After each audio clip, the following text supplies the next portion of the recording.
ఆదిత్యథర్ direction లో రణ్వీర్ సింగ్ హీరోగా గతేడాది విడుదలైన దురందర్ కు సీక్వెల్ గా వచ్చిన సినిమానే దురందర్ 2 ది రివెంజ్. తొలి భాగం చరిత్ర సృష్టించడంతో పాటు ఏకంగా 1300 కోట్లకు పైగా వసూళ్లతో అత్యధిక కలెక్షన్స్ సాధించిన భారతీయ సినిమాల్లో టాప్ 5 లో చోటు దక్కించుకుంది. ఈ మూవీకి సీక్వెల్ గా విడుదలైన దురందర్ 2 పై అంతకు మించి హైప్ క్రేజ్ ఉంది. దాన్ని ఏమాత్రం వమ్ము చేయకుండా వసూళ్ల వర్షం కురిపిస్తున్నాడు రణ్వీర్ సింగ్. కేవలం 3 రోజుల్లోనే 500 కోట్లకు పైగా వసూళ్లు సాధించిన దురందర్ 2 ఈసారి ఎట్టి పరిస్థితుల్లోనూ 2000 కోట్ల మార్క్ చేరుకోవాలని భావిస్తోంది. పరిస్థితులు కూడా అన్ని అనుకూలంగా ఉండడంతో ఈ లక్ష్యం పెద్ద కష్టం కాదని విశ్లేషకులు సైతం అభిప్రాయపడుతున్నారు.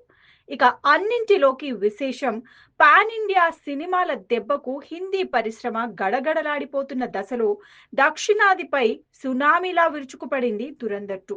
తొలి భాగాన్ని థియేటర్లో కాకుండా ఓటీటీలో చూసిన దక్షిణాది ప్రజలు రెండో భాగం కోసం ఉత్కంఠగా ఎదురుచూశారు.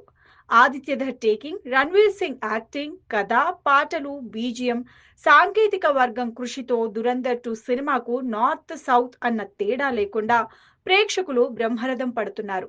తెలుగు రాష్ట్రాలు సహా దక్షిణాదిలోని ప్రతి చోట థియేటర్లు చాలా రోజుల తర్వాత కలకలలాడుతున్నాయి. థియేటర్లు చాలక జనం టికెట్ల కోసం ఎగబడుతున్నారంటే దురందర్ 2 మాన్యా ఎలా ఉందో అర్థం చేసుకోవచ్చు. మార్చి 18వ తేదీన పెయిడ్ ప్రీమియర్స్ ప్రదర్శించాలని మేకర్స్ నిర్ణయించుకున్నారు. అయితే తెలుగు, తమిళ వర్జన్లు సిద్ధం కాక ప్రీమియర్స్ వాయిదా పడ్డాయి. దాంతో హిందీ వర్జన్ అయినా సరే జనం ఎగ్గబడి చూశారు. ఇక మార్చి 21 నుంచి తెలుగు, తమిళ వర్జన్ విడుదల కావడంతో దురందర్ 2 ఊచకోత కోస్తోంది.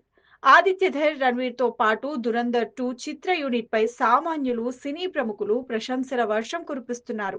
అయితే దురందర్ 2 విధ్వంసాన్ని ముందే ఊహించిన యష్ నటించిన టాక్సిక్ యూనిట్ అలర్ట్ అయి మార్చి 19న సినిమా విడుదలను వాయిదా వేసింది. జూన్ 4th కు కొత్త డేట్ ప్రకటించింది. టాక్సిక్ వాయిదాతో ఉగాది, రంజాన్ ఫెస్టివల్స్ తో పాటు లాంగ్ వీకెండ్ ను క్యాష్ చేసుకోవాలని మైత్రి మూవీ మేకర్స్ నిర్ణయించడం బూమరంగ్ అయింది. హరీష్ శంకర్ డైరెక్షన్ లో పవర్ స్టార్ పవన్ కళ్యాణ్ నటించిన ఉస్తాద్ భగత్ సింగ్ ను మార్చి 26న విడుదల చేయాలనుకున్నారు. అయితే టాక్సిక్ ఎగ్జిట్ కారణంగా వారం రోజుల ముందుకు జరిపి మార్చి 19న విడుదల చేశారు.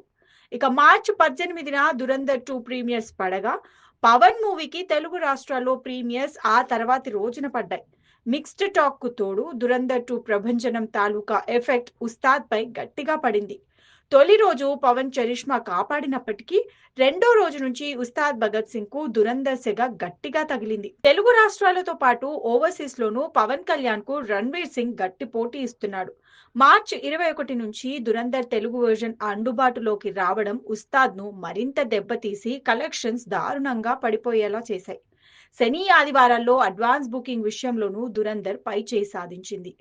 ఇక ఆంధ్ర, నైజాంలలో దురందర్ 2 కు తొలి రోజున 2,12,00,000 రూపాయలు, రెండో రోజున 1,30,00,000 రూపాయలు, ఇక మూడో రోజున 5 కోట్ల రూపాయల చొప్పున 3 రోజుల్లో 8,50,00,000 రూపాయల గ్రాస్ వసూలు చేసింది.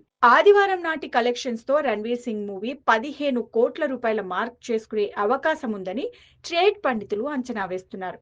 ఓవరాల్ గా ఇప్పటి వరకు ఇండియాలో 419 కోట్ల రూపాయల నెట్, 438 కోట్ల రూపాయల గ్రాస్, ఓవర్సీస్ లో 110 కోట్ల రూపాయల చొప్పున 550 కోట్ల రూపాయల మార్క్ చేరుకున్నట్లు గణాంకాలు చెబుతున్నాయి. ఇక ఉస్తాద్ విషయానికి వస్తే 3 రోజుల వరకు ఇండియాలో 54 కోట్ల 49 లక్షల రూపాయల నెట్, 64 కోట్ల 30 లక్షల రూపాయల గ్రాస్, ఓవర్సీస్ లో 7 కోట్ల 52 లక్షల రూపాయలతో కలిపి 3 రోజుల్లో వరల్డ్ వైడ్ గా 72 కోట్ల రూపాయలు రాబట్టింది. అయితే దురందర్ 2 ప్రభంజనం ఈ స్థాయిలో ఉన్నప్పటికీ పవన్ కళ్యాణ్ ఓ అరుదైన ఘనత సాధించి తన మాస్ చరిష్మాను చాటి చెప్పారు.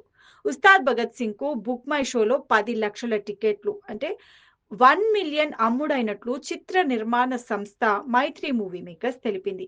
ఎంతటి టఫ్ ఫైట్ ఎదురైనా పవన్ స్టామినా ఏ మాత్రం చెక్కు చెదరలేదని ఇది నిరూపిస్తోంది. వీకెండ్ కావడంతో ఆదివారం ఉస్తాద్ భగత్ సింగ్ కు ఫ్యామిలీ, పవన్ అభిమానులు ఎక్కువగా టికెట్స్ బుక్ చేసుకున్నట్లుగా తెలుస్తోంది. దీనివల్లే బుక్ మై షోలో సేల్స్ పెరిగినట్లుగా విశ్లేషకులు అంచనా వేస్తున్నారు. ఏదేమైనా బాక్స్ ఆఫీస్ బరిలో ఎలాంటి పోటీ ఉన్నా తనకు ఎదురు లేదని పవన్ కళ్యాణ్ నిరూపించారు.